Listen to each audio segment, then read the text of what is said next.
Plan d'épargne retraite, plus de 10 millions de titulaires et plus de 100 milliards d'encours sous gestion.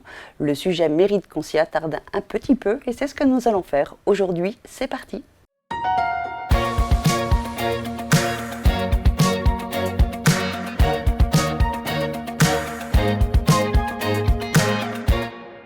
José Castro, bonjour. Bonjour Caroline. Donc vous êtes directeur épargne retraite chez DNCA Finance. Alors la loi Pacte a effectivement accéléré la refonte de l'épargne retraite. Aujourd'hui, on distingue les PER collectifs et les PER individuels. Alors on parlait avant de Madelin, de PERCO, de PERP, il y avait un certain nombre de dispositifs. Aujourd'hui, tout ça est harmonisé. On n'a bien que 2 dispositifs à notre disposition, justement. Alors la loi Pacte a permis en fait de simplifier un certain nombre de dispositifs retraite. Dans le désordre, on avait les PERP et les Madelin qui aujourd'hui sont devenus des PERIN ou sont en train de devenir des PERIN. Pour certains, des PERIN ? Des PERIN, des plans d'épargne retraite individuels. D'accord. Ensuite, on avait les PER, les PERCO, qui sont devenus des PER collectifs, et les anciens articles 83, qui sont des régimes de retraite complémentaires, qui sont devenus des PER obligatoires. Donc on a maintenant quelque chose qui est beaucoup plus simple pour la plupart des épargnants. Donc une épargne dans l'entreprise, mais également une épargne individuelle, accessible à tout le monde. Quand on dit accessible à tout le monde, effectivement, c'est tout le monde peut se constituer son plan d'épargne retraite, même si son entreprise n'en propose pas. C'est bien ça. Tout à fait.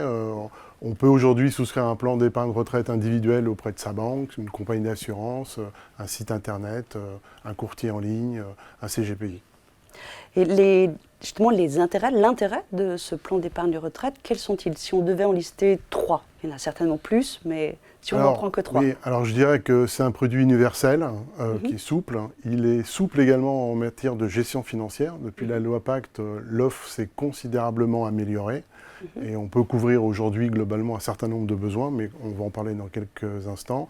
Et puis il y a un côté incitatif, il y a une possibilité d'avoir des réductions d'impôts à la clé dans le cadre de certains versements volontaires.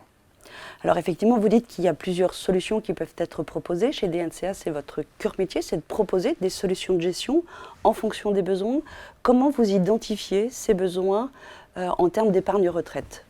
Alors nous, on travaille avec nos distributeurs qui en fait nous font remonter les besoins des clients finaux, des épargnants en retraite.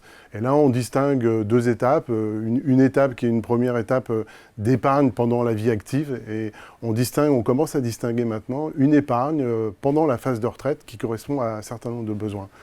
Pendant la phase active, pendant la phase de dite salarié, donc là, on va proposer des solutions en gestion libre, où l'épargnant seul va lui-même constituer son allocation. Oui, parce que ça peut commencer assez tôt. Ce n'est pas qu'une histoire d'ancien, cette histoire de retraite. Non, aujourd'hui, il y a une sensibilité, il y a une conscience retraite qui est là, notamment auprès des populations les plus jeunes. La plupart des sondages ou enquêtes qui sortent régulièrement montrent que les populations jeunes, aujourd'hui, commencent à épargner. Et donc, on peut épargner soit dans le cadre d'une gestion dite libre, c'est-à-dire qu'on fait soi-même son allocation, on choisit ses supports, soit dans le cadre d'une gestion dite pilotée, où en fait, on va déléguer à un professionnel la gestion, les orientations de gestion sur une durée de 25, 30, 40 ans, sur le long terme. Et c'est là où vous intervenez, en fait. Et là, nous, on intervient en accompagnant souvent les assureurs, ou les teneurs de compte d'épargne salariale, où on va construire des allocations. Généralement, on construit des allocations pilotées autour d'une notion de prudence, d'équilibre, de dynamique. Donc, on a 3 profils, on retrouve régulièrement ces 3 profils. Tout à fait. Et dans ces gestions dites pilotées, on a 2 typologies de gestion pilotée. On a une gestion pilotée plutôt à horizon, prudente, équilibre, dynamique, où en fait, on va désensibiliser aux actions l'épargne des salariés. Quand on dit désensibiliser aux actions, c'est-à-dire quand vous parlez d'horizon, c'est par rapport donc à l'horizon retraite. Oui. Et plus on se rapproche de la retraite, moins on va mettre d'actions. Oui, c'est ça. On va partir d'un profil prudent, équilibre et dynamique, qui peut changer pendant la vie d'épargne retraite, puisque les situations professionnelles sur 10, 15, 20 ans peuvent changer, et les situations patrimoniales aussi. Et patrimoniales, absolument. Et donc, à partir d'un profil équilibre, par exemple, on va retirer progressivement l'exposition aux actions pour arriver, pour sécuriser toute cette vie d'épargne, plus on va approcher vers l'âge de départ théorique à la retraite. Et puis après, on a d'autres types de gestion qu'on appelle plutôt des gestions pilotées, anciennement dites sous mandat, où en fait, on va accompagner l'épargnant jusqu'à son départ à la retraite avec un niveau de risque prudent, équilibre ou dynamique. Là, on ne va pas désensibiliser son épargne, on va rester sur un profil que l'épargnant aura choisi. Puisqu'à la retraite, on n'est pas obligé non plus de reprendre tout son argent pour en faire ce que l'on veut. Ça peut aussi dépasser l'âge de la retraite et c'est là qu'il peut y avoir également des stratégies complémentaires par rapport à cette gestion. Oui, tout à fait. Paradoxalement, il y a une épargne à la retraite parce qu'en fait... on en fait ce qu'on veut. Premièrement, bien évidemment, on en fait ce qu'on veut.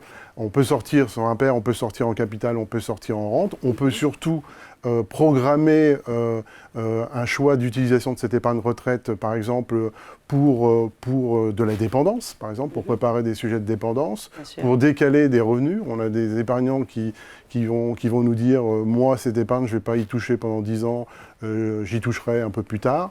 Et puis, on a aussi de l'épargne retraite pour protéger son conjoint, puisque on peut, dans le cadre de pair assurance, désigner son conjoint bénéficiaire et le protéger également pour sa retraite. D'une succession aussi. Et puis, on peut imaginer ensuite également des solutions de transmission pour ses enfants.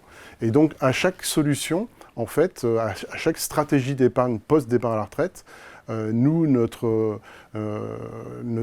solutions vont permettre en fait aux distributeurs de proposer avec l'épargnant les meilleures solutions financières pour chaque épargnant. En fonction de son besoin et de son profil de risque et de sa situation patrimoniale. Oui, tout à fait. C'est le conseiller financier qui va régulièrement donc, vérifier que les investissements, les produits utilisés sont en accord avec sa situation professionnelle et sa situation patrimoniale. Et à partir de là, le conseiller va pouvoir proposer des solutions de DNCA. Et nous, notre rôle, c'est en amont de concevoir ces solutions, soit pilotées, soit libres. Et en conclusion, si on devait définir 3 points essentiels sur ce produit? C'est un produit universel aujourd'hui. C'est vraiment un produit accessible à tout le monde. Et c'est certainement aujourd'hui le meilleur produit pour préparer sa retraite calmement, soit dans le cadre de l'entreprise, soit dans le cadre individuel, soit sur un mix des deux. José Castro, merci. Merci Caroline. Merci à tous de nous avoir suivis sur cette émission spéciale sur le plan d'épargne retraite. Je vous dis à très bientôt pour une nouvelle émission de Décrypte Hebdo.